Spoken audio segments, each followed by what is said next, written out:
So, in today's story sharing, I wanted to talk about something that I don't usually get to. One thing that I've always loved ever since I was little was I loved crime stories. I was a big fan of Sherlock Holmes by Arthur Conan Doyle. I loved reading those short stories, and my parents were big fans of the original Law and Order series, so quite often I found myself very much wrapped up in laws and mysteries and stuff like that. And I wrote my own Law and Order kind of story called Phantom Files, which it kind of was a hit or miss, really. It had some good moments, some good ideas involved, but it didn't really go anywhere. But what I really wanted to do was tell more of a drama. And I was never really sure the best way to approach it, so I thought about it for a long time, and then eventually an idea came to me. I was a big fan of Japanese history for a long time, and as I was reading over the stories of Oda Nobunaga, a thought came to my mind. What if we took the stories of Oda Nobunaga, like his quest, his adventures, his mission to conquer all of Japan, and rewrote it for a modern day setting? So that's where the idea of Shogun of Crime came to be. The story of Shogun of Crime is pretty simple in its conception. Basically, you've got this girl named Oichi Taiga, and for those who are curious, Oichi was the name of Oda's sister. So that's where the name comes from. But Oichi Taiga is the daughter of a Yakuza crime lord. But the crime lord has done something shameful in the eyes of the Yakuza overall, and so he has been publicly shamed, and the only way to maybe regain some of his honor is marrying off Oichi to a mafia boss in America to set up a kind of alliance there. So she flies out to America, and I don't say specifically what city, but I did model it a great deal off of like Chicago or New York or something like that, like a big bustling city. And she gets to Chicago with big dreams, you know. She thinks, oh, this is going to be like the mafia from the movies, Al Capone, so that kind of thing. But she finds, no, it's more of your modern day gangsters, you know, your punk kids who walk around wearing clothes too big for them, tattoos all over their bodies, smoking weed, and not really doing anything of note. You know, they're more talk than they are anything else. And it kind of disgusts her. She's kind of like, this isn't what I thought it would be. There are only like a handful of people there who really have any respect for the crime world like she does. And she meets her soon-to-be husband, who is just a lazy slob who has parents who are really strong in the mafia, but he himself is kind of a waste. So she goes through with the marriage, but then on the night of their honeymoon, she poisons him and kills him, taking over his family. Now, of course, no one trusts her. You know, it's like, why should we trust you? You know, like you just killed your own husband. And then she pointed out that she's going to turn the family around. She's going to turn this whole crime family around and fix everything. And she starts by taking out one of their biggest competitors within 5 days, which no one expected her to do. And the competitor is supposed to be that conflict is supposed to be based off of one of Oda Nobunaga's actual conflicts. Like, what I'm doing is I'm retelling the story of Oda Nobunaga, but in this crime story where Oichi represents Oda, her allies represent certain allies of Oda, and her enemies represent certain enemies of Oda. And so along the way, she's rebuilding and growing this crime family into something really worth fearing and respecting through her own power. And she starts to really become a savage woman, like just very vicious in what she does. In fact, when I was working on her personality and attitude, I took a lot of inspiration from Integra Hellsing from the anime Hellsing Ultimate. I thought that the personality and attitude would fit very well. And also kind of her overall design, just kind of this very professional looking woman, but deep down she's a tiger, you know. She's someone you don't want to mess with. What's so funny? Why, the whole thing, of course. Really, you're the vampire equivalent of newborns.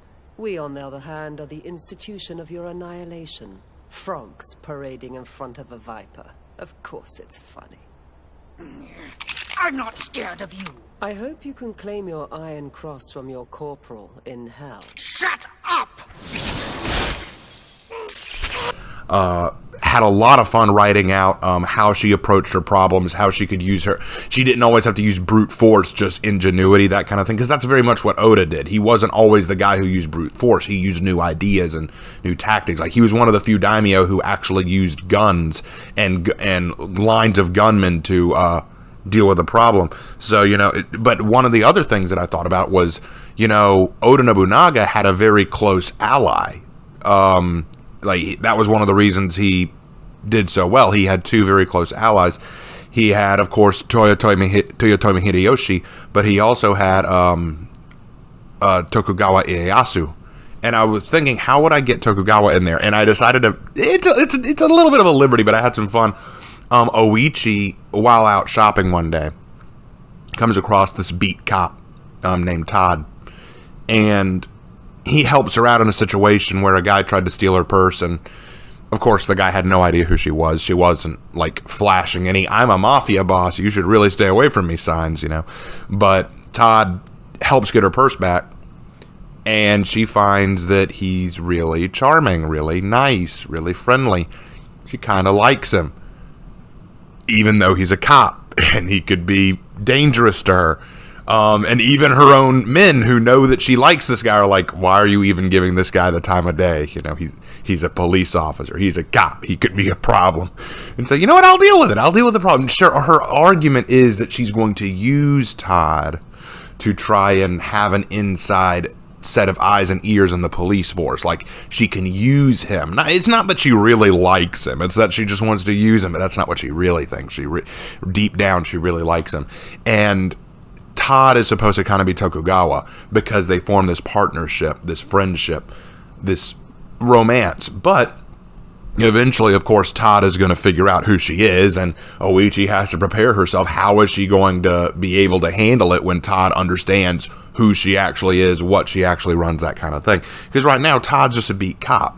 He's just a nobody cop. He's not someone high up. It's not like he could do a whole lot, but he's an honest cop, too. He's a guy who genuinely believes in law and order. Would he be able to like her despite what she does? Because right now, the Tigress, as she's called, no one knows her face yet. No one knows exactly who's running the crime family right now. They don't know what she looks like. They don't know who she is. They don't know her real name. They just know that this new crime boss has stepped in and is running the show. She's kind of a no-name right now. It's kind of gotten crazy, but I've really, really enjoyed writing this story. I think one of the things that I really love the most about writing this is it's very much adult themed.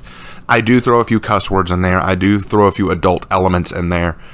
And the reason I say that happily is because quite often I find myself wrapped up in writing young adult style fiction where it's more fantasy, sci-fi, more adventure, high adventure, that kind of thing.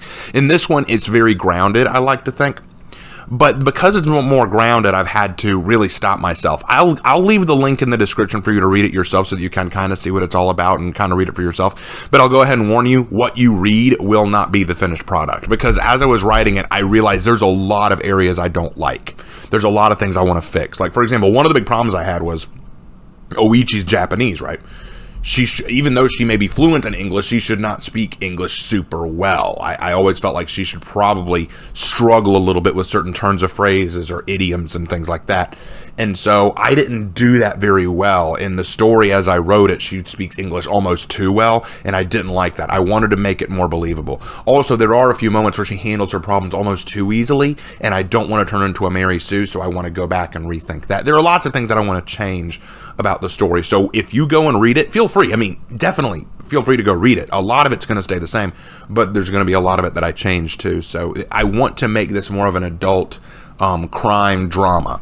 The story of this young upstart Yakuza daughter who rises up to become the most dangerous mafia boss in the entire city of Chicago.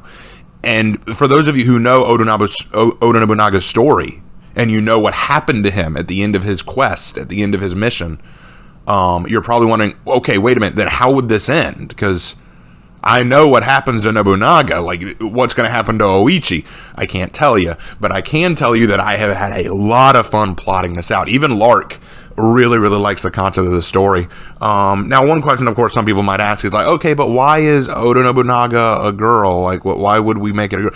I don't know, just to shift things up, just to have some fun with it. I thought that it might be a creative concept. So, yeah, lots of fun in this one. I really, because one thing, look, here's the thing.